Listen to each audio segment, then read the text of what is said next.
Pada malam ini kita akan belajar tentang salah satu di antara dasarnya ilmu. Kalau kata Imam Al-Ghazali, dasarnya ilmu itu adalah ketika akhirat lebih engkau cintai daripada dunia. Itu adalah dasarnya ilmu. Dari dasar atau fondasi itulah kemudian ilmu Islam dibangun. Dari fondasi itulah kita memahami ma'rifatullah, kita memahami ibadah kepada Allah, kita memahami akhlak, muamalah, semuanya dari dasar. Salah satunya adalah ketika akhirat lebih kita cintai daripada dunia. Sedangkan puncaknya ilmu adalah takut kepada Allah. Ra'sul hikmah, kata Nabi, makhafatullah. Puncaknya ilmu adalah takut kepada Allah Subhanahu wa taala. Jadi bisa kita simpulkan dari dua kalimat ini,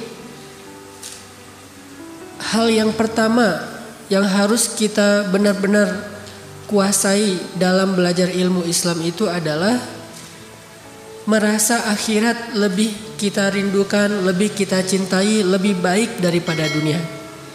Dan dari situ nanti terbangun puncaknya ilmu sampai kepada tingkat takut kepada Allah Subhanahu wa taala. Innama yakhsyallaha min ibadihi al-ulama. Sesungguhnya yang takut kepada Allah di antara hamba-hambanya adalah orang yang berilmu. Untuk membahas tentang bab mencintai akhirat lebih daripada dunia ini, saya akan mengawali dengan tilawah surat Al-Qiyamah. Mungkin kalau Bapak Ibu membawa mushaf Al-Quran atau ada aplikasi Al-Quran di handphonenya, boleh membuka surat 75, surat Al-Qiyamah, yang semua isi suratnya itu tentang akhirat, tentang kiamat, tentang kematian, tentang apa yang terjadi setelahnya. A'udzu billahi minasy syaithanir rajim. Bismillahirrahmanirrahim. La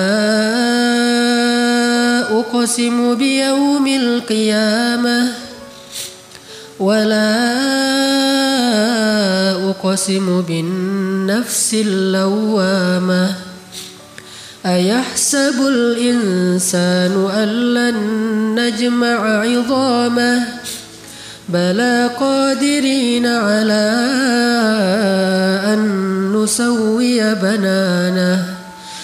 Bal yuridul insanu liyafjura amamah. Yas'alu ayyana yawmul qiyamah. Fa idza bariqal basar wa khasafal qamar wa jumi'ash syamsu wal qamar. يقول الإنسان يومئذ أين المفر كلا لا وزر إلى ربك يومئذ المستقر ينبأ الإنسان يومئذ بما قدم وأخر بل الإنسان على نفسه بصيرة ولو ألقى معاذيره لا تحرك به لسانك لتعجل به إن علينا جمعه وقرآنه فإذا قرأناه فاتبع قرآنه ثم إن علينا بيانه كلا بل تحبون العاجلة وتذرون الآخرة وجوه يومئذ ناظرة إلى ربها ناظرة ووجوه يومئذ باسرة تظن أن يفعل بها فاقرة كلا إذا بلغت التراقي وقيل من راق وظن أنه الفراق والتفت الساق بالساق إلى ربك يومئذ المساق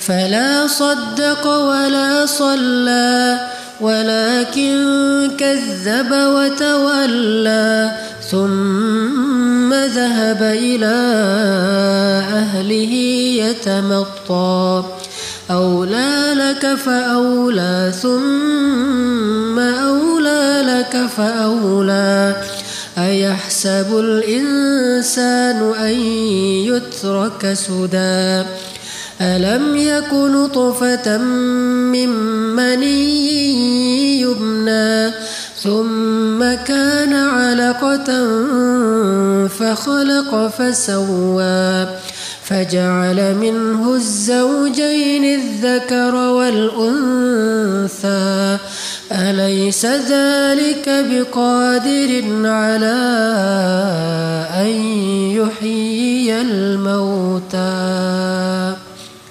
Sadaqallahul Azim. Aku bersumpah demi hari kiamat, dan aku bersumpah dengan jiwa yang amat menyesali diri sendiri. Apakah manusia mengira bahwa kami tidak akan mengumpulkan kembali tulang belulangnya? Bukan demikian. Sebenarnya kami maha kuasa menyusun kembali jari jemarinya dengan sempurna. Bahkan manusia itu hendak berbuat maksiat terus menerus. Ia berkata, kapankah hari kiamat itu terjadi? Maka apabila mata telah terbelalak karena ketakutan, dan apabila bulan telah hilang cahayanya, dan matahari dan bulan dikumpulkan, pada hari itu manusia berkata, kemana tempat untuk berlari? Sekali-kali tidak ada tempat untuk berlindung. Hanya kepada Tuhanmu lah pada hari itu tempat kembali. Pada hari itu diberitakan kepada manusia apa yang telah dikerjakannya dan apa yang dilalaikannya. Bahkan manusia itu menjadi saksi atas diri mereka sendiri, meskipun dia mengemukakan alasan-alasan. Janganlah kamu gerakkan lidahmu untuk membaca Al-Quran karena hendak terburu-buru menguasainya. Sesungguhnya atas tanggungan kamilah mengumpulkannya di dadamu dan membuatmu pandai membacanya. Apabila kami telah selesai membacakannya, maka ikutilah bacaan itu. Kemudian sesungguhnya atas tanggungan kamilah penjelasannya. Sekali-kali janganlah begitu. Sebenarnya kamu manusia lebih mencintai kehidupan dunia dan mengabaikan kehidupan akhirat. Wajah-wajah orang mukmin pada hari itu berseri-seri, kepada Tuhannya lah mereka melihat, memandang. Dan wajah-wajah orang kafir pada hari itu menjadi muram. Mereka yakin bahwa akan ditimpakan kepada mereka azab yang sangat dahsyat. Sekali-kali janganlah demikian. Apabila nafas seseorang telah menyesak sampai ke tenggorokannya dan dikatakan kepadanya, siapakah yang dapat menyembuhkan? Dan dia yakin bahwa sesungguhnya itulah waktu perpisahan dengan dunia atau kematian. Lalu bertautlah betis kiri dan betis kanannya. Kepada Tuhanmu lah pada hari itu kamu dihalau. Dan ia tidak mau membenarkan Rasul dan Al-Quran yang tidak mau mengerjakan sholat. Tetapi ia mendustakan Rasul dan berpaling dari kebenaran. Kemudian ia pergi kepada keluarganya dengan berlagak sombong. Kecelakaanlah bagimu wahai orang-orang kafir, dan kecelakaanlah bagi kalian. Kemudian kecelakaanlah bagi kalian wahai orang-orang kafir, dan kecelakaanlah bagi kalian. Apakah manusia mengira bahwa ia akan dibiarkan begitu saja tanpa pertanggungjawaban? Bukankah dia dahulu setetes air mani yang ditumpahkan ke dalam rahim? Kemudian air itu menjadi segumpal darah. Lalu Allah menciptakannya dan menyempurnakan ciptaan itu. Lalu Allah menjadikan daripadanya sepasang laki-laki dan perempuan. Bukankah Allah yang berbuat demikian Maha kuasa untuk menghidupkan orang yang telah mati? Maha benar Allah yang Maha Agung.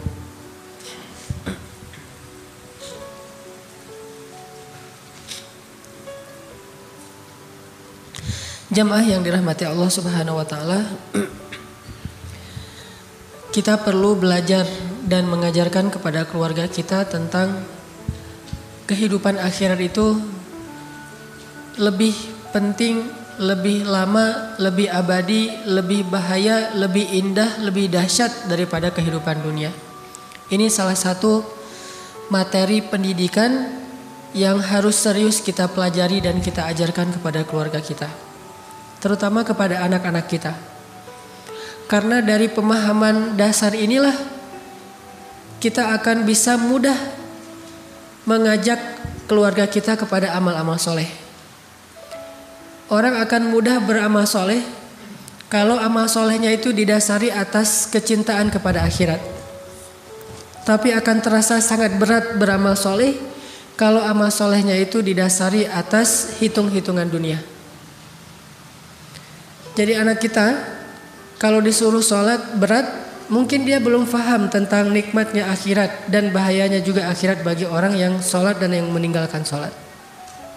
Sehingga perlu kita tanamkan sampai menjadi perasaan dan keyakinan dalam hati keluarga kita, dalam hati kita masing-masing, bahwa semua yang kita lakukan di dunia ini nanti akan dimintai pertanggungjawaban di akhirat. Dan itu konkret. Bahwa kita yang di akhirat nanti adalah kita yang sekarang di dunia, bukan mimpi, bukan cuma ruh, cuma pindah tempat, pindah waktu, tapi diri kitanya sama.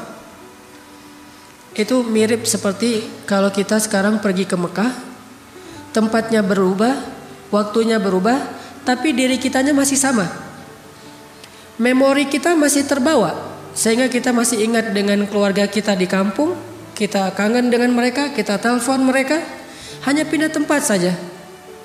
Yang mungkin waktunya berubah sedikit, berbeda 4 jam.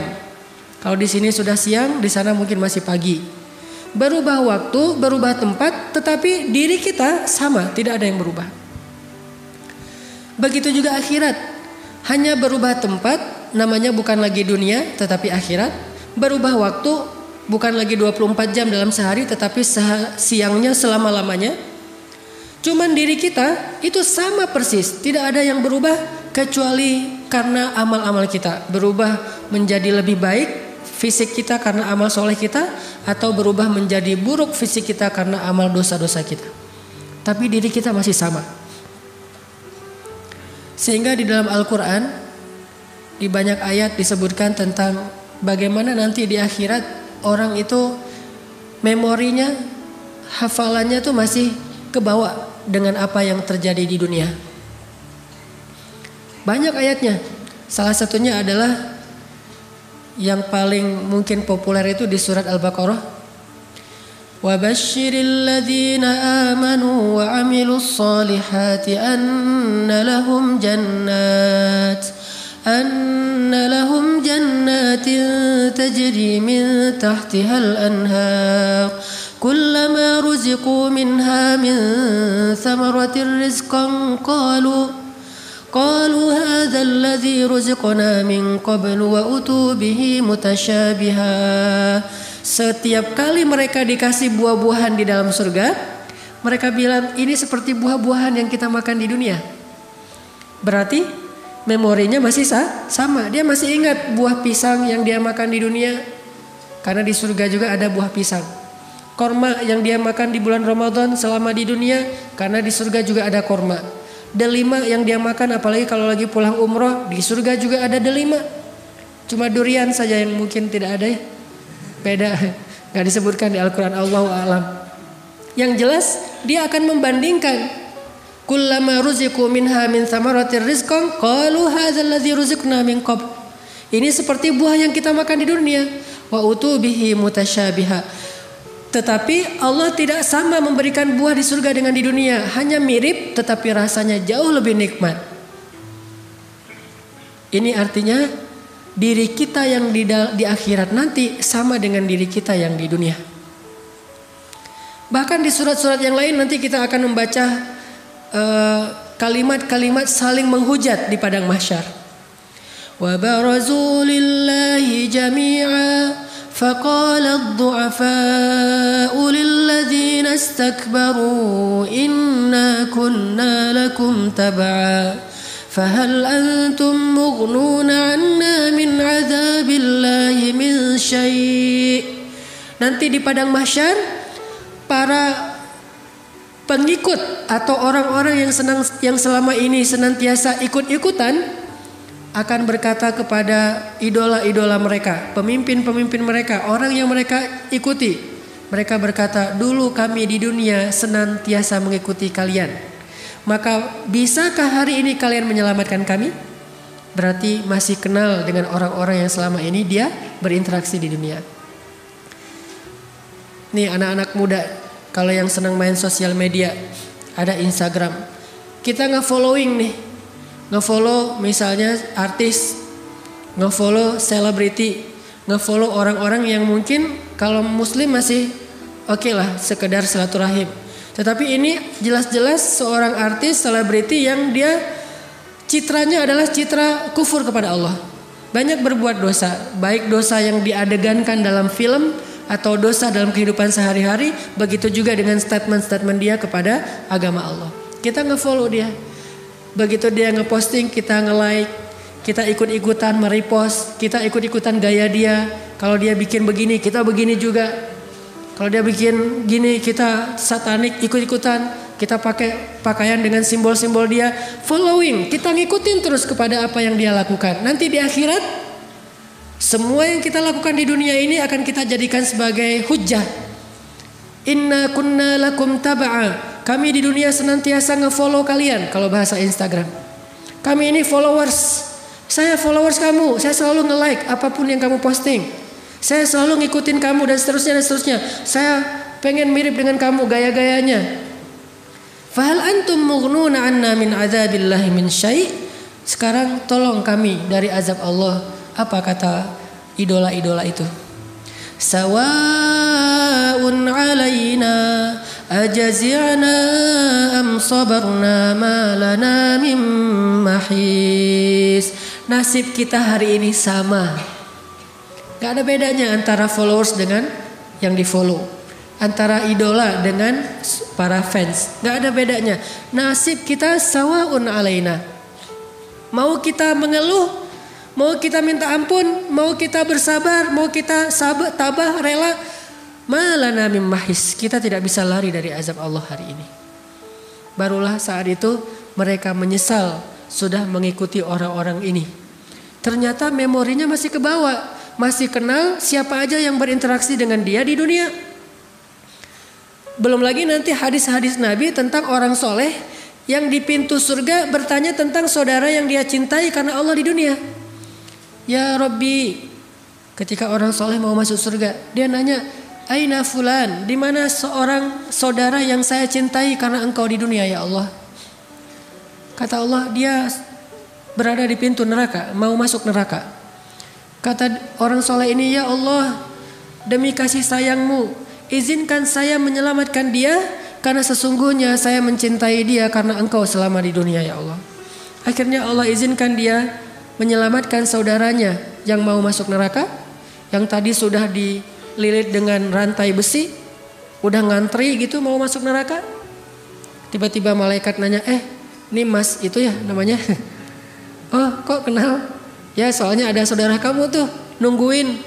Akhirnya tiba-tiba dilepaskan rantai-rantainya. Dia disuruh balik lagi. Kamu gak jadi masuk neraka, bebas.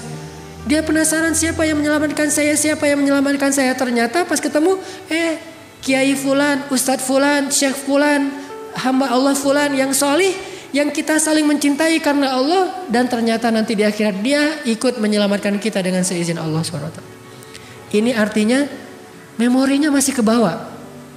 Sama kayak pas kita umroh atau haji, lagi tawaf ketemu temen, cuma beda kloter, beda maktab nih.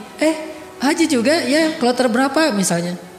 Embarkasi mana? Oh saya dari Surabaya, saya dari Jakarta, karena tinggalnya mungkin di Jakarta. Tapi ketemu, atau bahkan bisa saling menolong. Saya terpisah dari grup, ya udah ikut saya aja nanti saya anterin. Kenapa? Karena di Indonesia mereka saudaraan, sampai di Mekah juga saudaraan. Kalau di Indonesia musuhan, di Mekah juga, gua kerjain aja nih sekalian, mumpung di sini nih. Kalau di Indonesia mungkin dia punya jabatan, nggak bisa ngerjain dia. Kalau di Arab mah sama aja, sawaun alaina, sama saja nasib kita. Mau jabatannya apa, mau dia aparat, mau dia pejabat, mau dia apapun, sawaun alaina. Ini yang terjadi nanti di akhirat. Sehingga kita yang sekarang dengan kita yang nanti hampir tidak ada yang berubah. Kecuali secara nasib berubah. Nasib baik atau nasib buruk tergantung amal kita di dunia, dan itu juga dengan seizin dan keridhaan Allah Subhanahu wa taala. Ini yang kita perlu belajar lebih dalam. Kita resapi sekali bahwa kita hidup tuh enggak selama-lamanya di dunia. Kalau kita transaksi, kita hitung-hitung. Jangan hanya hitung-hitung nih untung dunianya gimana nih, untung rugi dunia. Coba belajar juga menghitung untung rugi akhiratnya kayak gimana. Kita dagang, terus ada yang mau beli. Kadang orang menghitung untung rugi dunianya dengan cara curang dalam perdagangan. Kayak ada orang yang jualan buah, dia taruh harga dari jauh 5.000 per kilo. Cuman ditaruh paling atas tuh yang bagus-bagus, sehingga orang yang lewat ngeliat, wah murah tuh mangga 5.000 sekilo. Padahal 5.000 sekilo itu di bawah meja. Pas orangnya mampir nanya, mas ini 5.000 sekilo bukan yang ini pak, yang di bawah. Tapi harganya ditaruhnya di atas barang yang bagus misalnya. Ini hitung-hitungannya murni duniawi, untung atau rugi. Tapi kalau dia mau menghitung untung ruginya akhirat, pasti akan berubah lagi tuh. Cara ekspresi dia, cara dia bekerja, cara dia beramal, cara dia berakhlak. Karena kalau hitung-hitungannya untung rugi akhirat, kecenderungannya insya Allah akan jauh lebih jujur. Gak bisa manipulasi Allah Subhanahu wa taala. Yukhadi'una Allah walladzina amanu wa ma yakhda'una illa anfusahum. Hanya membohongi diri sendiri, gak bisa ngebohongi Allah. Makanya kalau kita bertransaksi dalam hidup di dunia ini dengan hitung-hitungan dunia saja, sedikit amal soleh yang bisa kita kerjakan. Tapi kalau kita membuat minimal balance deh, seimbang antara hitung-hitungan dunia dengan hitung-hitungan akhirat. Gimana seimbangnya? Kita boleh untung dunia, tapi jangan sampai gara-gara untung dunia rugi akhirat. Boleh cari untung dunia, gak masalah. Bahkan para sahabat pun setelah perang Badar sempat ribut masalah ghanimah kan? Yas'alunaka 'anil anfal. Ini unik ceritanya nih.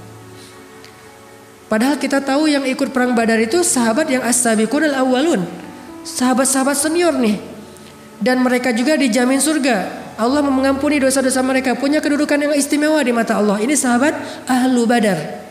Ternyata walaupun soleh banget ahlu Badar, sempat juga ada kejadian yas'alunaka 'anil anfal. Ribut masalah ghanimah. Habis perang. Ini punya saya, ini punya saya. Ah kamu kebanyakan, kok saya cuma dapat sedikit. Saya gak dapat, kamu dapat onta, saya dapat misalnya domba atau keledai. Ramai di antara mereka. Sampai kemudian laporan ke Rasulullah, ya Rasulullah ini bagaimana pembagiannya. Turunlah ayat mendamaikan di antara mereka. Wa aslihu dzata bainikum. Kalimat itu menunjukkan ada keributan. Makanya disuruh islah. Kalau tidak ada keributan tidak perlu islah. Wa aslihu dzata bainikum, damaikanlah urusan di antara kalian yang tadi sempat hampir ribut. Ternyata enggak dilarang untuk mendapatkan dunia. Walaupun para sahabat tidak berperang karena ghanimah. Kalau yang berperang karena ghanimah itu munafikun di dalam surat Al-Fat. Kalau tidak ada ghanimah mereka enggak mau perang. Kalau banyak ghanimah yaitu perang Khaybar, mereka daftar paling awal. Ya Rasulullah ikut sertakan saya, ikut sertakan saya. Kata Allah mereka enggak boleh ikut. Karena giliran yang umroh yang berakhir dengan perjanjian Hudaybiyah mereka gak mau ikut soalnya gak ada ghanimah. Giliran Khaybar mereka daftar karena ghanimahnya gede. Kalau orang mukmin gak memikirkan ghanimah tetapi bukan berarti tidak mengambil ghanimah. Bahkan dalam Islam itu ada fikih ghanimah, fikih fai. Bagaimana membagikan harta, bukan rampasan perang sebetulnya. Harta yang didapatkan setelah menang dalam perang tidak dirampas. Bukan hanya itu adegannya, bahkan dalam perang Hunain, perang setelah Fathu Makkah, orang Ansor sempat ribut juga masalah ghanimah. Yang tadi Muhajirin, kalau sekarang Ansor. Setelah selesai perang Hunain nih, Nabi membagikan ghanimah dari perang Hunain itu hampir seluruhnya kepada orang Muhajirin dan orang Mekah yang baru masuk Islam. Bayangin seorang Abu Sufyan yang baru masuk Islam dapat 200 ekor onta. Sedangkan Ansor nggak dapat apa-apa. Jadi seolah-olah menurut orang Ansor Nabi nggak adil. Muncul desas-desus di kalangan Ansor. Salah satu desas-desusnya, Nabi kalau udah ketemu kaumnya lupa sama kita. Ini desas-desus dari kalangan Ansor. Padahal dulu ketika kaum muslimin hijrah ke Madinah, orang Ansor itu wayu'thiruna ala anfusihim walau kana bihim khasasah. Habis-habisan menolong orang muhajirin, enggak pernah hitung-hitungan. Sempat kejebak juga. Nabi mah kalau udah ketemu kaumnya lupa sama kita. Desas-desus ini tersebar sampai viral kalau bahasa sosial media. Oh, viral tuh.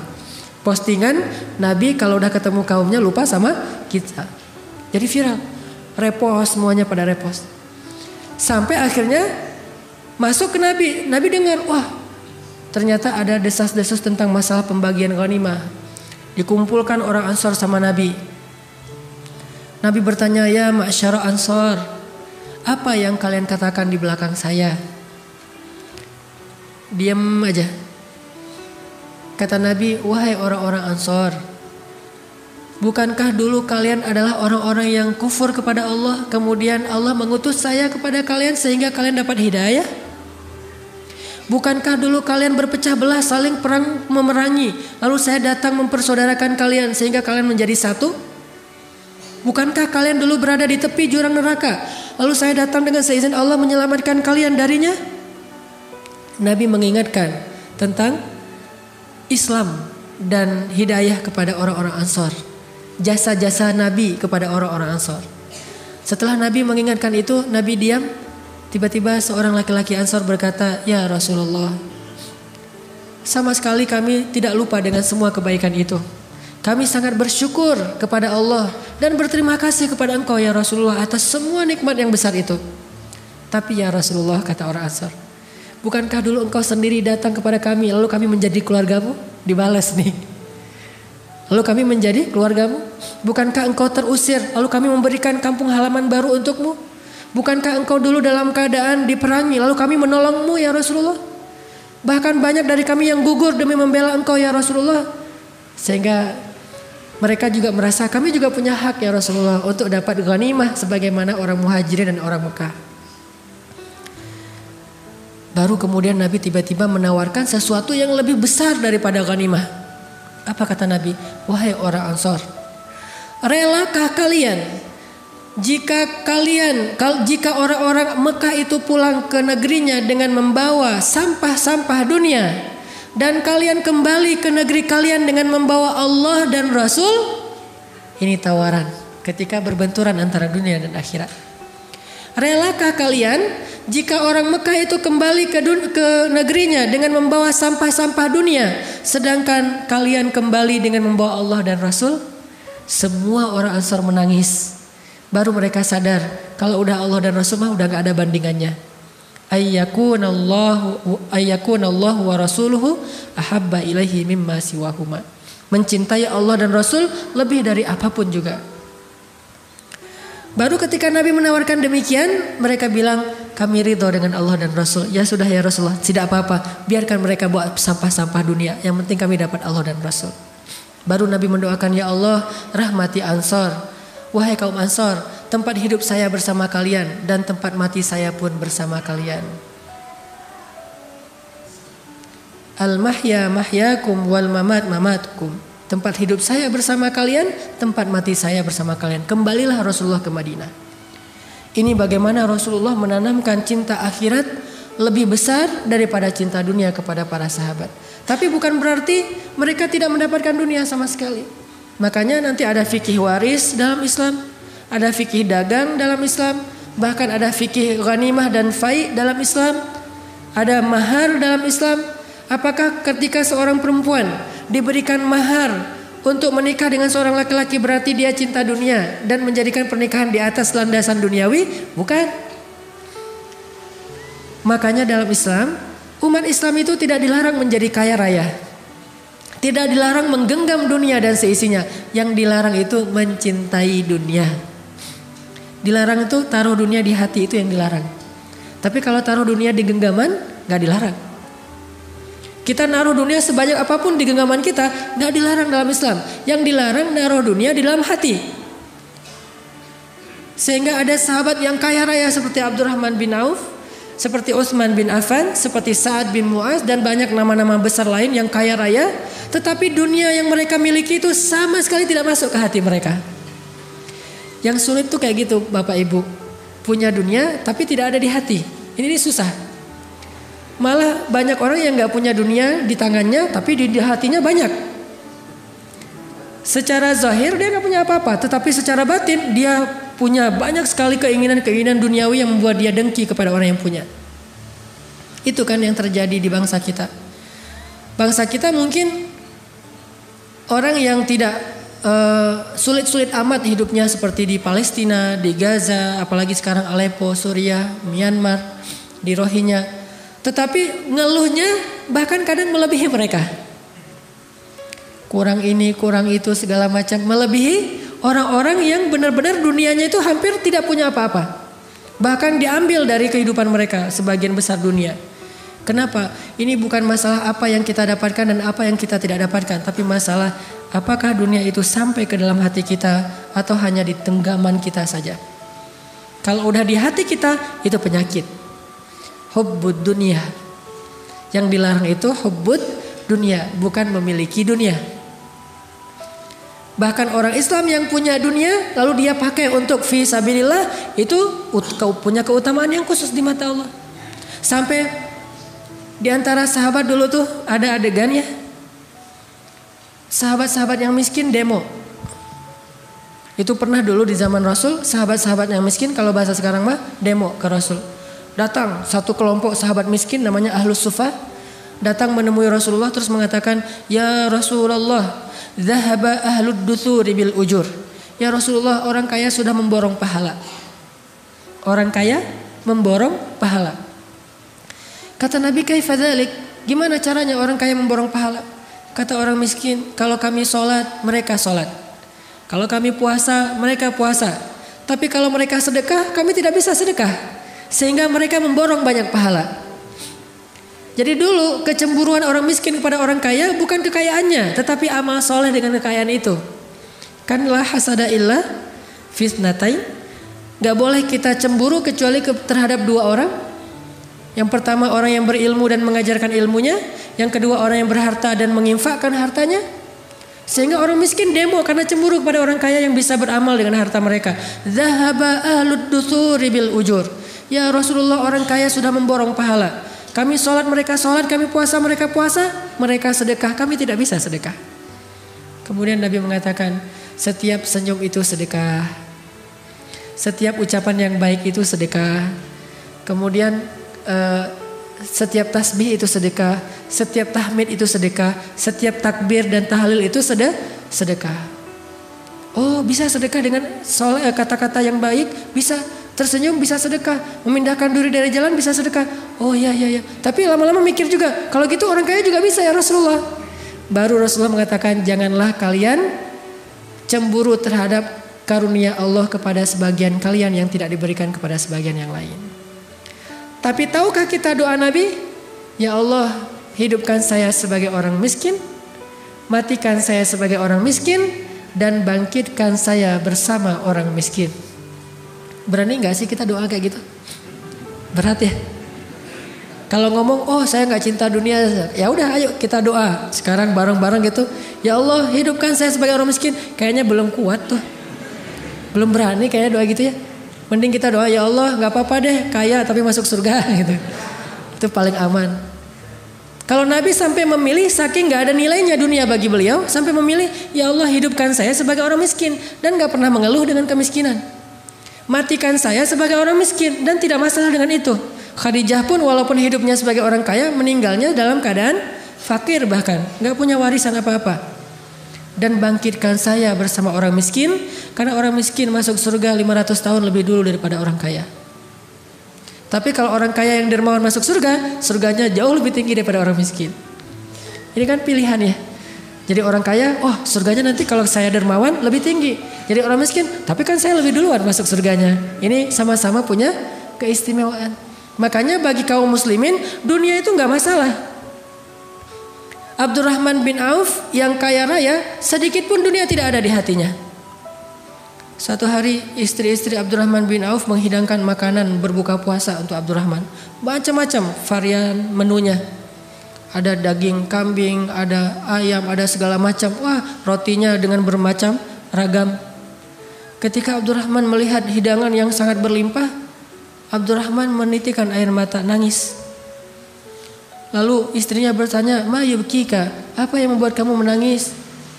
Abdurrahman mengatakan, "Ada orang yang lebih soleh dari saya, tetapi meninggalnya tidak punya kain kafan, kecuali sehelai selimut kecil, yang kalau ditutup kepalanya kelihatan kakinya, yang ditutup kakinya kelihatan kepalanya. Dia adalah Mus'ab bin Umair dan Hamzah bin Abdul Muthalib. Mereka berdua lebih soleh dari saya, tetapi hidupnya susah. Mungkin kesolehan mereka itu Allah ingin balas di akhirat saja, tidak di dunia. Sedangkan saya yang gak lebih soleh dari mereka, mungkin amal saya yang sedikit sudah dibalas di dunia dengan berlimpah. Terus dapat jatah apa saya nanti di akhirat? Ya Allah, ampunkanlah saya." Coba gitulah Abdurrahman bin Auf. Kalau kita mungkin, wah, Rabbi akraman, Tuhan saya tuh baik banget sama saya, dikasih harta yang berlimpah. Kalau Abdurrahman bin Auf menangisi kekayaannya. Ada gak sih sekarang orang yang sedih, nangis, terus temennya nanya, "Kenapa nangis mas?" "Ya kok saya kaya ya?" Nangis kaya teh. Ada gak orang sekarang gara-gara kaya nangis? Yang banyak gara-gara miskin nangis, ini gara-gara kaya. Sedih aja nih orang kaya. Naiknya mobil mewah Alphard, di dalam mobil wajahnya wajah orang yang sedih terus. Ditanya sama supirnya, "Pak, kenapa sedih terus?" "Ya saya naiknya kok Alphard ya." Gitu. Bukan naik misalnya motor biasa atau sepeda ontel. Kok naiknya Alphard? Kenapa bukan naik becak? Kayak ada orang naik onta yang onta merah, yang harganya satu ekor onta 500 juta. Naik onta sedih, kenapa? "Saya kok naiknya onta merah ya, bukan keledai." Gitu. Ini sedikit sekali orang yang bisa seperti Abdurrahman bin Auf. Hartanya berlimpah, tetapi itu hanya di genggamannya, tidak ada sedikit pun di dalam hatinya. Untuk bisa seperti itu kita butuh latihan. Cara latihannya kita belajar betapa akhirat itu lebih baik daripada dunia. Kalau udah yakin akhirat lebih baik daripada dunia, semuanya akan mudah. Ada kisah yang saya selalu terngiang-ngiang tentang dua orang sahabat. Dua-duanya senior nih. Yang satu namanya Abu Lubabah, yang satu namanya Abu Dahdah. Abu Lubabah punya pohon korma satu-satunya, dan itu subur banget pohon kurmanya, tumbuh di sebelah rumah anak yatim. Sehingga dia agak miring sedikit pohon kurmanya dan tumbuh di sebelah rumah anak yatim. Zaman dulu rumah orang Arab kalau orang miskin mah tidak ada atap. Jadi terbuka gitu atap langit. Karena pohon kurmanya rindang, sehingga kalau buah-buah kurma itu jatuh, ada juga yang jatuh ke dalam rumah anak yatim.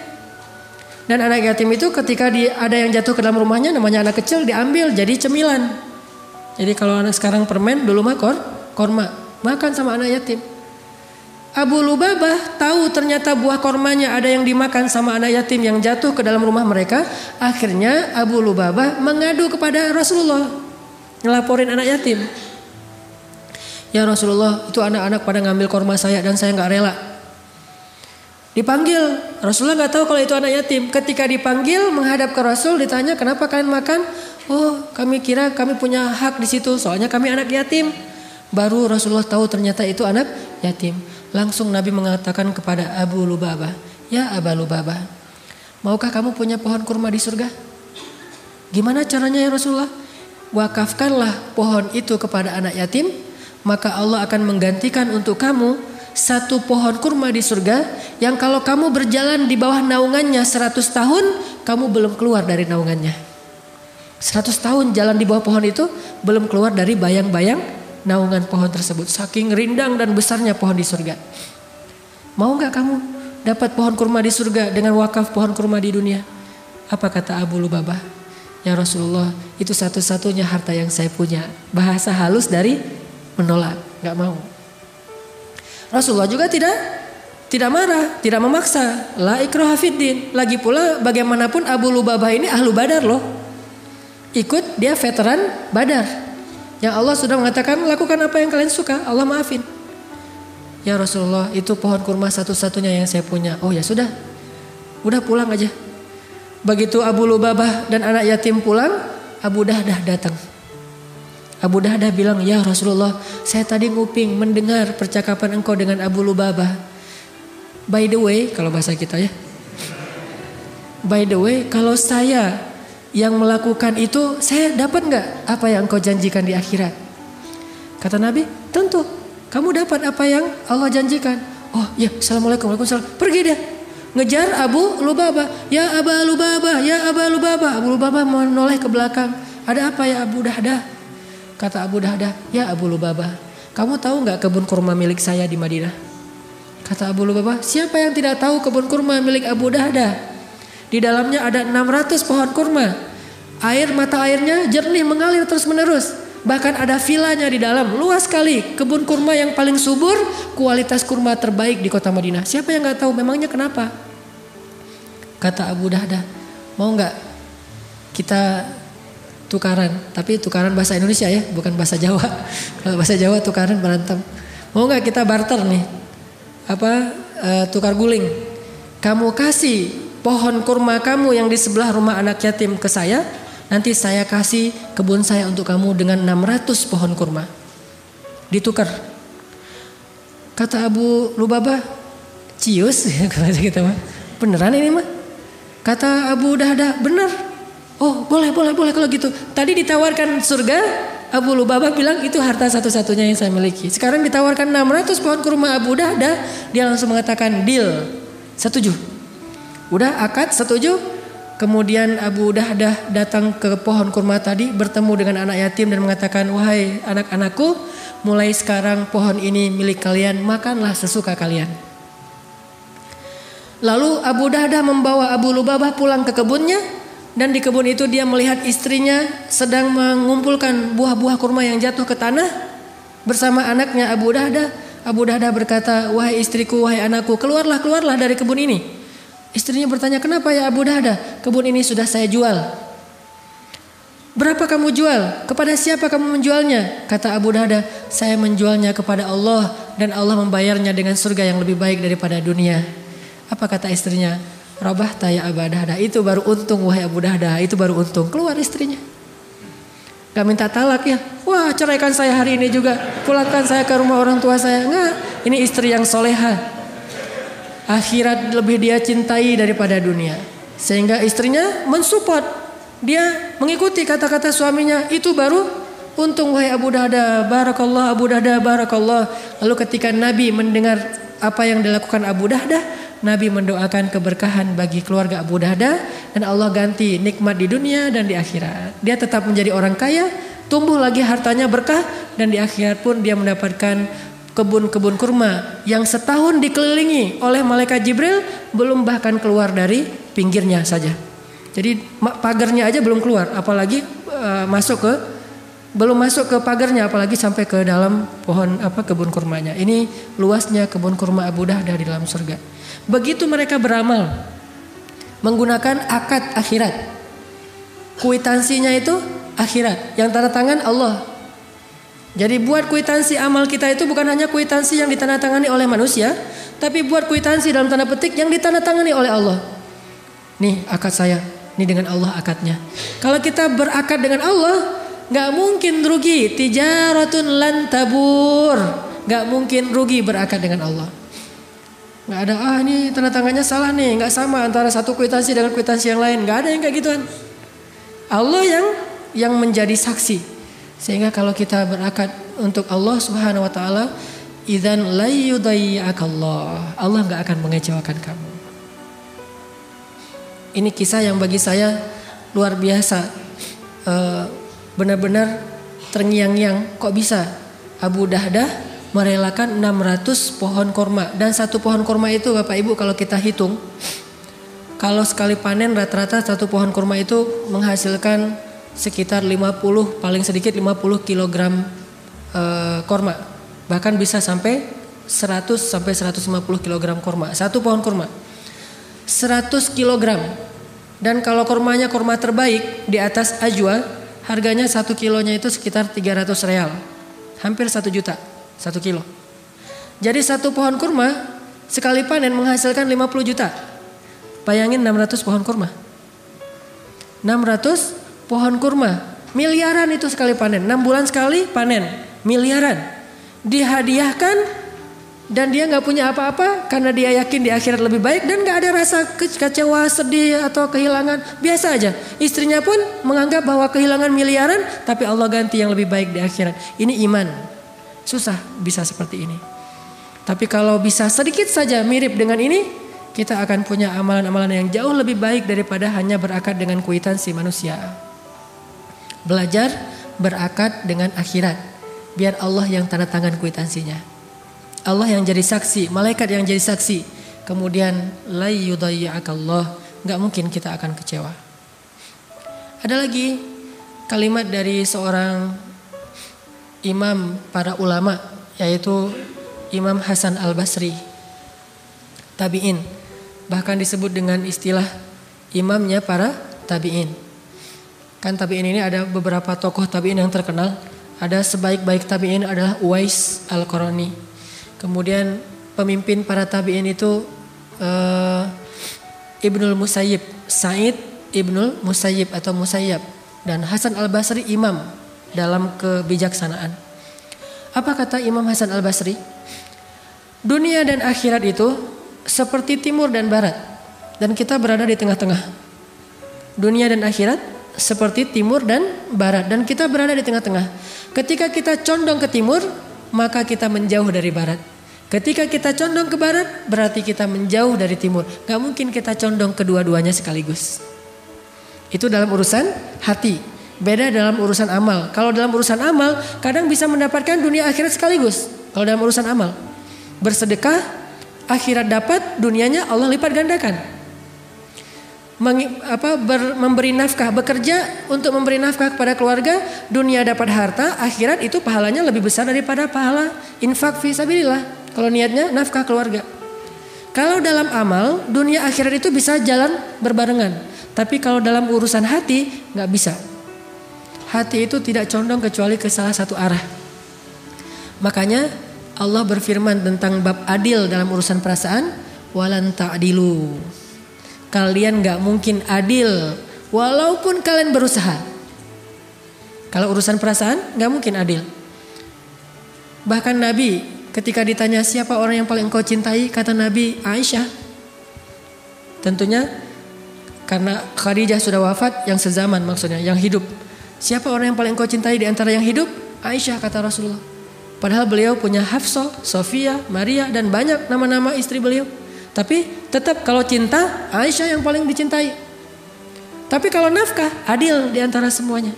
Sehingga setelah Nabi membagi-bagi nafkah kepada semua istri beliau, beliau mengangkat kedua tangannya mengatakan, ya Allah, inilah yang saya mampu adil. Maafkanlah saya jika ada yang saya tidak mampu adil, yaitu perasaan. Begitu juga urusan dunia akhirat, gak mungkin adil. Saya mah mencintai dunia dan akhirat itu proporsional, gak bisa. Kalau kita condong ke dunia, berarti kita menjauh dari akhirat. Ini kalau hati. Kalau condong ke akhirat berarti menjauh dari dunia.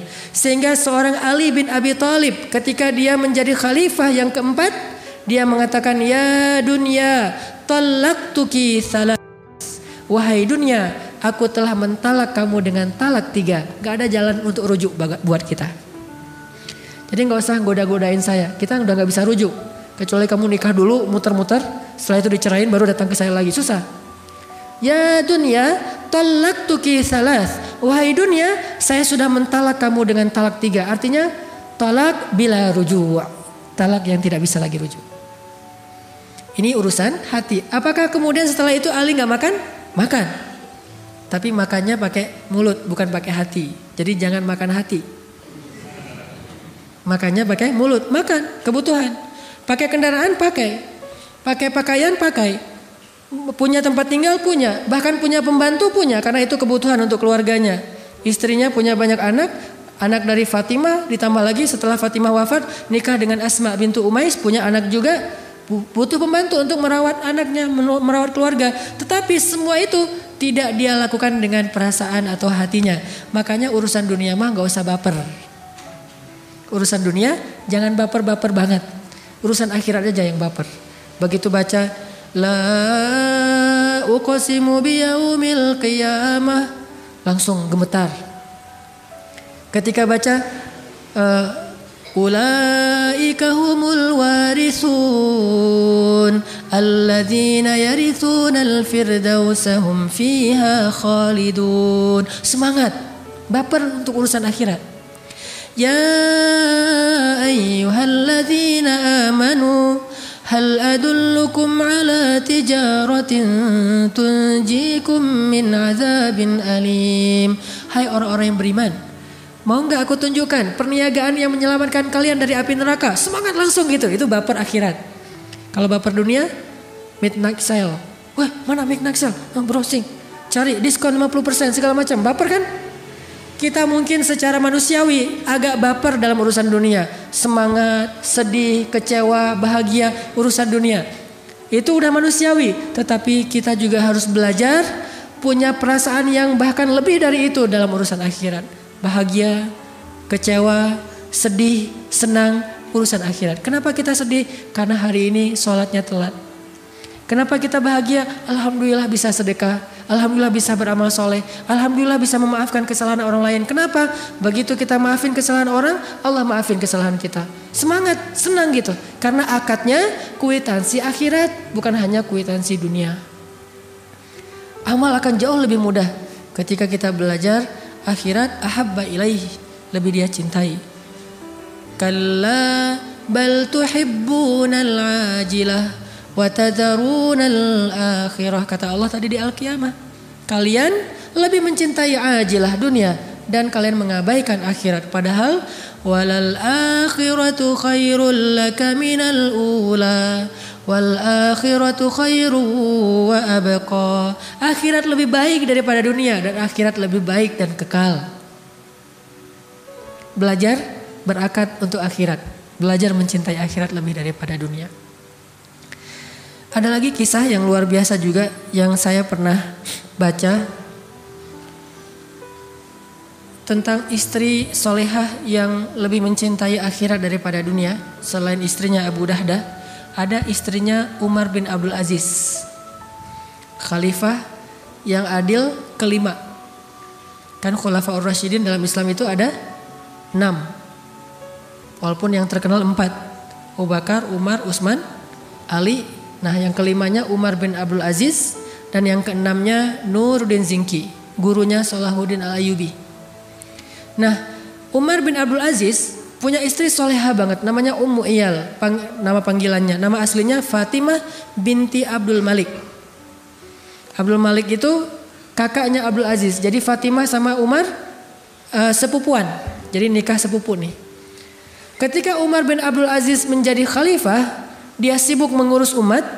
Umar bin Abdul Aziz melihat istrinya sedang memakai perhiasan warisan dari orang tuanya. Jadi Fatimah ini keturunan raja-raja. Kakeknya raja Marwan, ayahnya raja Abdul Aziz, Abdul Malik, saudaranya raja, adiknya raja, kakaknya raja, suaminya raja. Jadi di sekelilingnya Fatimah raja semua itu secara bergiliran.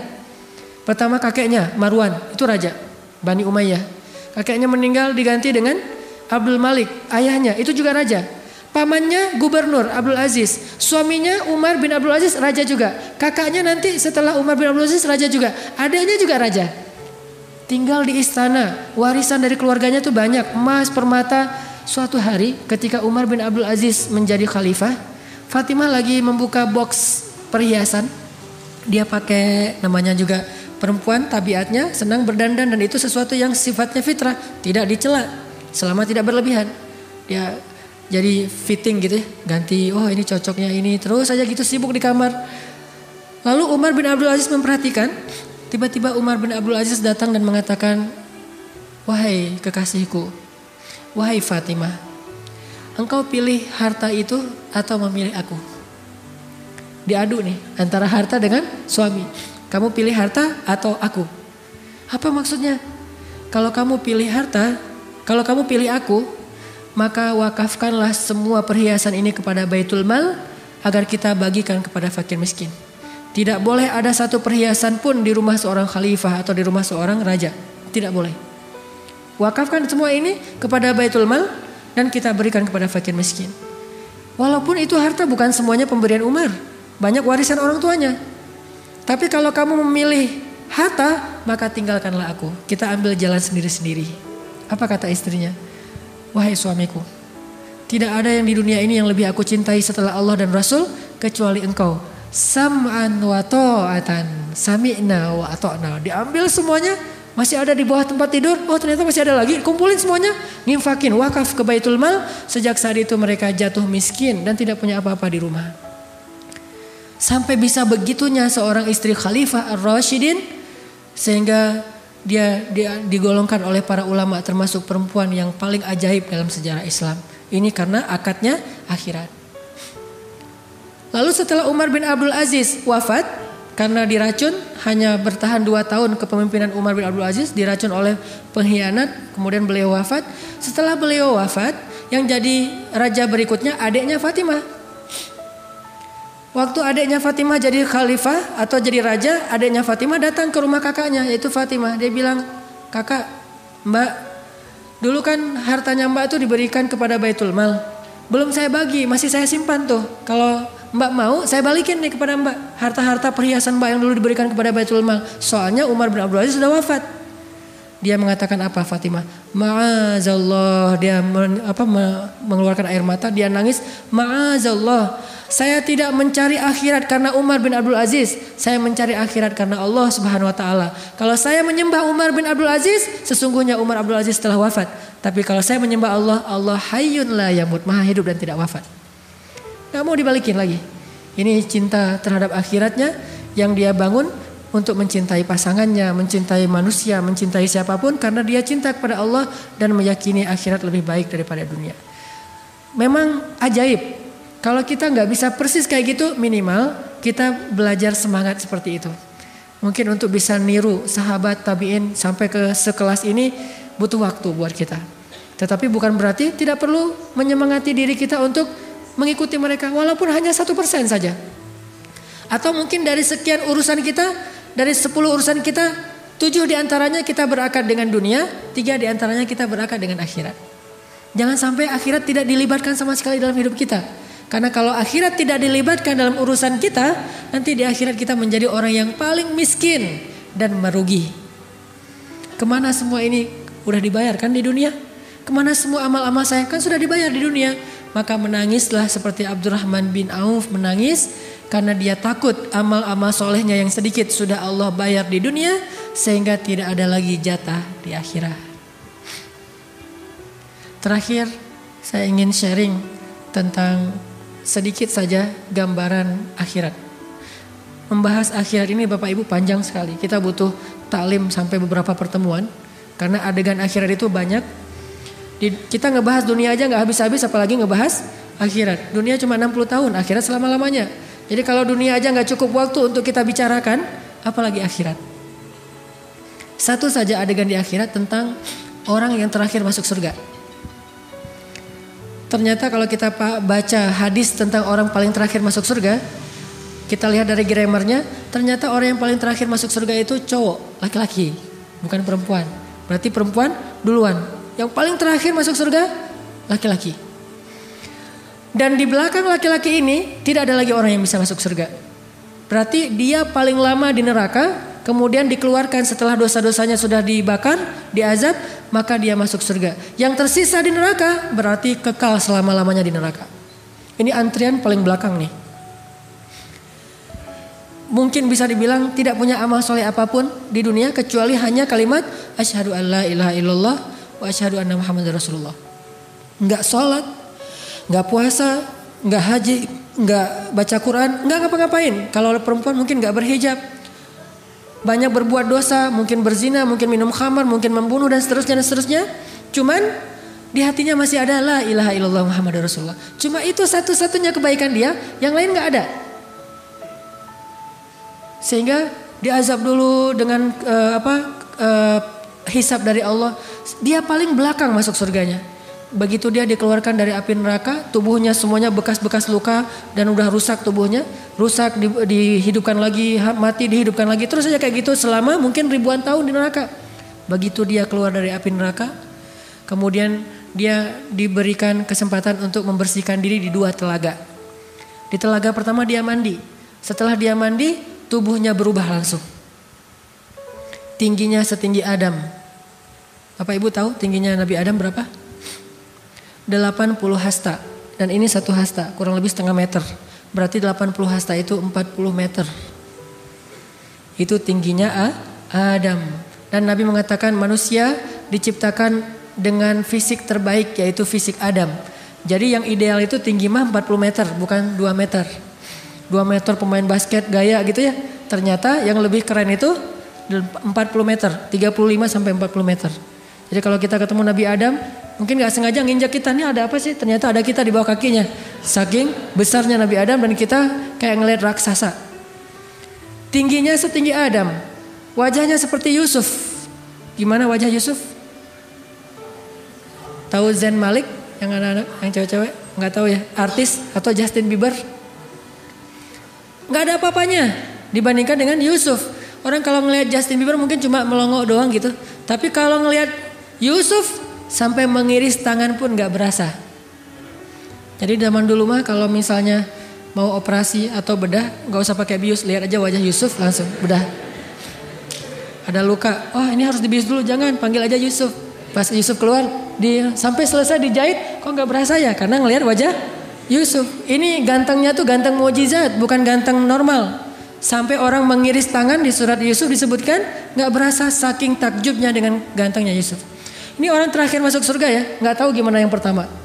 Tingginya setinggi Adam, wajahnya seperti Yusuf, kekuatannya seperti Musa. Gimana kekuatan Musa? Dorong orang nggak sengaja mati. Kan yang di Mesir ada orang Kipti berantem sama orang Yahudi, orang Bani Israel. Terus Musa diginiin doang, kamu jangan kayak gitu, mati kelopak-kelopak, hilang. Oh kenapa kamu KO? Di ronde pertama udah KO. Belum ditonjok, belum diapa-apain, cuma didorong aja. Musa juga heran, loh kenapa dia mati? Ini kalau kita tahu Mike Tyson dengan tinjunya atau Muhammad Ali, Musa di atasnya. Kalau ini udah telak mukul. Kalau Musa nggak mukul, cuma digituin doang. Terus ada malaikat datang berwujud manusia, ditonjok sama Musa, buta matanya. Malaikat naik ke langit, ya Allah mata saya buta. Kenapa dipukul sama Musa? Akhirnya Allah kembalikan, balik lagi ke bumi. Ya Musa saya malaikat. Oh kirain pencuri, mau ditonjok lagi sama Musa. Kekuatannya seperti Musa. Dan terkenal Musa itu nabi yang sangat kuat. Kalau Sulaiman kekuasaan, kalau Musa itu fisik. Jadi premannya para nabi itu Musa. Kekuatan fisiknya di atas rata-rata. Tingginya seperti Adam, wajahnya seperti Yusuf. Kekuatannya seperti Musa dan akhlaknya seperti Rasulullah Sallallahu Alaihi Wasallam. Tidak ada yang lebih baik daripada akhlak Nabi Muhammad Sallallahu Alaihi Wasallam. Ini orang terakhir masuk surga nih. Mandi dia. Begitu selesai mandi, fisiknya udah bersih, nggak ada lagi bekas neraka sama sekali. Lalu dia berwudu di telaga kedua. Ketika dia usapkan rambutnya dengan berwudu, sejak saat itu rambutnya tidak lagi kusut selama-lamanya. Dan by the way lagi, rambutnya segini. Rambut cowok 2016. Panjang, ikal segini. Kemudian bahkan sekarang janggut itu jadi tren juga. Jadi ada tren janggut dengan rambut panjang itu 2016 dan mungkin 2017 masih seperti itu trennya. Saya pengen manjangin rambut tapi nggak sabar, ya udahlah dipendekin aja. Janggutnya pengen dipanjangin tapi banyak yang protes. Akhirnya yang penting jangan dicukur, udah segini aja.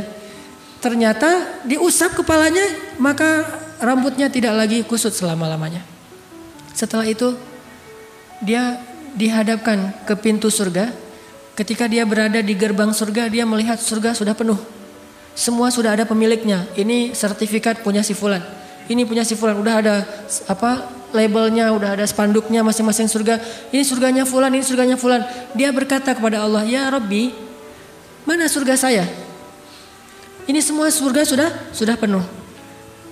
Lalu Allah menunjukkan sebuah surga dan Allah belum mengatakan itu punya siapa. Tiba-tiba dia melihat ada surga yang indah sekali, sebesar kerajaan bumi. Dia mengatakan, "Ya Allah, boleh enggak saya masuk ke dalam surga itu walaupun cuma di halamannya saja, bukan ke dalam istananya?" Kata Allah, "Nanti kalau kamu sudah berada di sana, kamu akan minta yang lain?" Kata dia, "Enggak ya Allah, itu mah saya satu aja. Yang penting bisa berada di halaman surga cukup. Gak perlu juga punya istana-istana." Saking indahnya surga. Kemudian Allah izinkan dia masuk beberapa langkah ke pelataran surga. Ketika dia berada di pelataran surga, dia melihat indahnya surga yang luar biasa. Dia keliling-keliling, dia lihat indah sekali.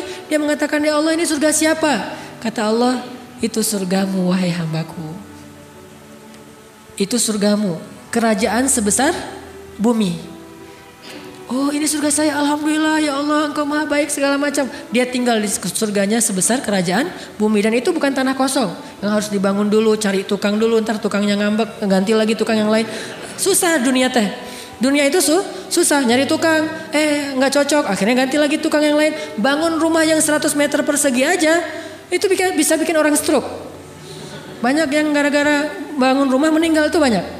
Saya punya keluarga juga yang bangun rumah kegedean, nggak sesuai dengan budgetnya sekitar 700 juta, dia bangun rumah yang harga sekitar 2 miliar. Setengah jadi nggak sanggup melanjutkan, akhirnya stres, stroke, meninggal. Kemudian rumahnya dijual kepada orang lain dan hasilnya diwariskan kepada keluarganya. Dunia itu susah, membangun rumah aja susah. Akhirat Allah kasih bukan rumah, kerajaan yang di dalamnya ada segala fasilitas sebesar kerajaan di bumi. Itu untuk orang terakhir masuk surga, yang hampir gak punya amal soleh apa-apa. Tapi tadi dia udah janji kan, gak akan minta yang lain. Lagi kayak gitu tiba-tiba jalan-jalan ngelihat ada surga kosong nih. Kerajaan besar tapi gak ada pemiliknya. Dicari-cari sertifikatnya, oh ternyata kosong, belum ada nama. Dia nanya ke Allah, ya Allah itu kerajaan siapa? Kata Allah, emang kenapa? Mau, kata Allah. Boleh gak ya Allah saya minta satu lagi yang itu? Kata Allah, katanya tadi gak akan minta yang lain. Ya ini mah yang terakhir ya Allah, gak akan minta lagi setelah ini. Benar. Akhirnya kata Allah, ini adalah milikmu. Dikasih lagi surga 2 kali kerajaan bumi. Dia nikmati setelah sekian tahun, dia menemukan lagi ada surga yang lebih besar daripada 2 surga sebelumnya. Ya Allah itu punya siapa? Memangnya kenapa? Mau ya Allah. Katanya gak akan minta lagi. Ini yang terakhir ya Allah. Ini perangai orang yang terakhir masuk surga. Minta ini yang terakhir ya Allah, setelah ini saya gak akan minta lagi. Benar. Kemudian Allah mengatakan, wahai hambaku, bukan hanya 3 surga ini yang akan aku berikan kepadamu. Kamu akan memiliki kerajaan 10 kali kerajaan di dunia. Baru dia raditu ya Rob. Saya sudah ridho, saya puas sekarang ya Allah. Udah cukup. Daripada ngasih terus gak sempat nikmatin, udah nikmatin aja dulu. Ini orang terakhir masuk surga, punya kerajaan 10 kali dunia. Gimana orang yang pertama atau yang pertengahan masuk surga? Orang yang was-sabiqun as-sabiqun. Orang yang di dunia berlomba-lomba dalam kebaikan, nanti di akhirat yang lebih dulu masuk surga. 70.000 orang yang masuk surga tanpa hisab. Dan seterusnya. Kalau yang terakhirnya aja kayak gini. Dan ibu-ibu gak usah khawatir. Di surga, kalau kita ngerasa aduh mata saya nih gak terlalu lebar. Di surga semua perempuan matanya lebar. Makanya dalam bahasa Al-Quran, perempuan di surga itu disebut dengan istilah hurul ain. Yang matanya besar, tapi sayu. Matanya besar tapi sayu, dan bulu matanya tuh lentik banget. Eyeshadow. Dan kulitnya sangat putih, bening, sampai seolah-olah kalau dia minum air kelihatan air mengalir di lehernya. Woi, air ngalir gitu. Mana? Saking beningnya. Kalau seorang perempuan surga mengeluarkan jarinya ke dunia, maka cahaya dari jarinya itu menutupi cahaya matahari. Dan di surga itu ibu-ibu ada pasar, ada mall. Kalau kita baca hadis tentang surga, aswak, ada banyak mall. Dan mallnya itu one stop shopping.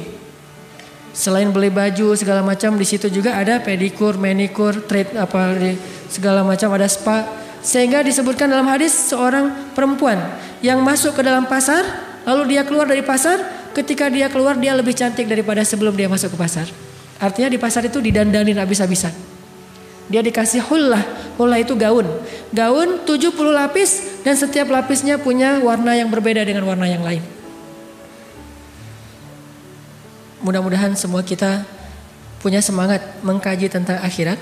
Karena kalau kita tahu bagaimana luar biasanya akhirat, kita akan lihat betapa dunia ini sebetulnya hanya setetes air dari ujung jarum yang dicelupkan dari lautan dibandingkan dengan akhirat yang samudra yang luas. InsyaAllah bisa kita amalkan, yaitu dengan baca ayat-ayat dan hadis tentang akhirat, lalu kita coba belajar meyakininya, mengimaninya. Mudah-mudahan dengan demikian kita bisa beramal akadnya bukan hanya kwitansi dunia, tetapi juga kwitansi akhirat insyaallah. Itu aja yang bisa saya sampaikan. Mungkin langsung ditutup dengan doa. Bapak Ibu yang dirahmati Allah, usahakan setiap kali kita berdoa, jangan lupa mendoakan saudara-saudara kita di Gaza, di Aleppo atau Suriah dan di Rohingya. Kalau orang mungkin ingin membantu kaum muslimin di sana dengan cara mengetuk pintu-pintu istana, diplomasi, politik, segala macam, maka ada yang lebih penting untuk kita ketuk, yaitu pintu langit. Kalau pintu istana ini adalah kemampuan diplomasi negara, kalau pintu langit itu dunia. Allah Rabbul Alamin. Makanya kalau kita nggak mampu mengetuk pintu-pintu para raja, kita bisa mengetuk pintu raja di atas segala raja.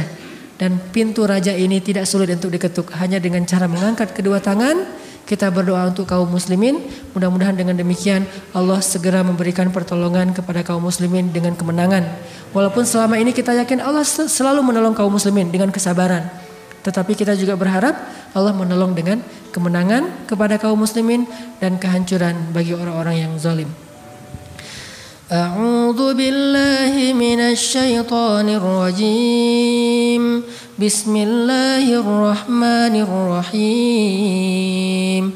Allahumma ighfir lana wa liwalidayna warhamhuma kama rabbayana shighara. Allahumma inna nas'aluka al-huda wat-tuqa wal-'afafa wal-ghina. Allahumma a'inna ala dzikrika wa syukrika wa husni ibadatik. Rabbana atina min ladunka rahmatan wa hayyi' lana min amrina rashada waj'al lana min kulli dhiqin makhraja wa min kulli hammin faraja wa min kulli usrin yusra. Allahumma ansuril Islam wal muslimin. Allahumma ansuril muslimina fi Palestin. Allahumma ansuril muslimina fi Suriya. Allahumma ansuril muslimina fi Rohingya. Allahumma anjil muslimina al-mustad'afin. Allahumma anjil mustad'afina minal mu'minin. Allahumma alayka bil yahud. Allahumma alayka bir rafidah. Allahumma alayka bil zalimin. فانتقم منهم يا الله كما انتقموا منا يا الله فإنهم لا يعجزونك إنك على كل شيء قدير. اللهم اشدد وطأك عليهم يا الله واجعلها عليهم سنين كسني يوسف. اللهم العن كفرة من أهل الكتاب. اللهم العن كفرة من الرافضة. اللهم أهلكهم يا الله. اللهم إنا نسألك أن تحرر المسجد الأقصى المبارك من أيدي الغاصبين. أن تحرر المسجد الأقصى المبارك من أيدي اليهود. اللهم انصر المجاهدين. اللهم وحد صفوفهم وسدد رميهم واشفي جرحاهم وارحم شهداءهم. اللهم اشفي صدور المسلمين. اللهم اجعل بلدنا هذا إندونيسيا بلدا آمنا وارزق أهله من الثمرات من آمن منهم يا رزاق. اللهم اهدي شباب المسلمين. اللهم استر عورات المسلمات. اللهم ألحقنا بالصالحين. ربنا هب لنا من أزواجنا وذرياتنا قرة أعين واجعلنا للمتقين إماما. اللهم أرنا عجائب قدرتك. أنت مولانا يا الله ما لنا غيرك يا الله قصدناك يا ربنا قصدناك يا رب العالمين. Ya Allah ya Arhamar Rahimin, ampunkanlah dosa-dosa kami ya Allah, maafkanlah kesalahan-kesalahan ya Allah. Kami adalah manusia biasa, kami pelupa. Kadang kami membaca Al-Quran, tetapi tidak lama kemudian justru kami mengingkarinya, kami tidak mengamalkannya. Kadang kami membaca hadis, tetapi kami tidak menghiraukannya dalam amalan-amalan kami. Ampunkanlah dosa kami ya Allah. Janganlah Engkau murka kepada kami ya Allah. Karena jika Engkau murka kepada kami, siapa lagi yang bisa berkasih sayang kepada kami selain Engkau ya Allah. Jika Engkau menutupi kami dari rahmat-Mu, siapa lagi yang bisa memberi kami rahmat ya Allah. Jika Engkau menghalangi kami dari kasih sayang-Mu, siapa lagi yang kami bisa harapkan kasih sayang-Mu, kasih sayangnya daripada Engkau ya Allah. Janganlah Engkau menutup hati kami ya Allah disebabkan dosa-dosa kami. Karena tidak mungkin seseorang yang Engkau tutup hatinya kecuali akan celaka ya Allah. Ya Arhamar Rahimin, bantulah saudara-saudara kami di Palestina. Bantulah saudara-saudara kami di Aleppo ya Allah. Jangan biarkan lebih lama lagi anak-anak yatim di sana menjerit karena mereka sendiri tidak punya orang tua. Ada anak kecil yang ayahnya telah wafat tertimbun dengan gedung-gedung yang diruntuhkan dengan bom-bomnya orang-orang yang zalim. Ampunkanlah dosa kami, maafkanlah kami yang belum mampu menolong mereka, baru hanya bisa mendoakan mereka ya Allah. Bantulah saudara-saudara kami di Aleppo. Keluarkanlah mereka dari kepungan-kepungan musuh-musuh kami ya Allah. Bantulah saudara-saudara kami di Rohingya. Selamatkanlah mereka dari kezaliman orang-orang yang zalim di sana ya Allah.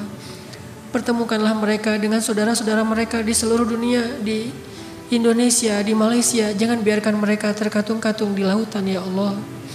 Ya Arhamar Rahimin, bantulah saudara-saudara kami di Gaza. Engkau Maha Kuasa atas segala sesuatu. Tidak ada sedikit pun kemampuan bagi musuh-musuhmu untuk bisa menyeimbangi kebesaranmu ya Allah. Semua rencana-rencana jahat mereka Engkau Maha tahu dan Engkau Maha Kuasa untuk menggagalkan semua keburukan mereka ya Allah. Tidak ada yang melebihi kekuasaanmu ya Allah.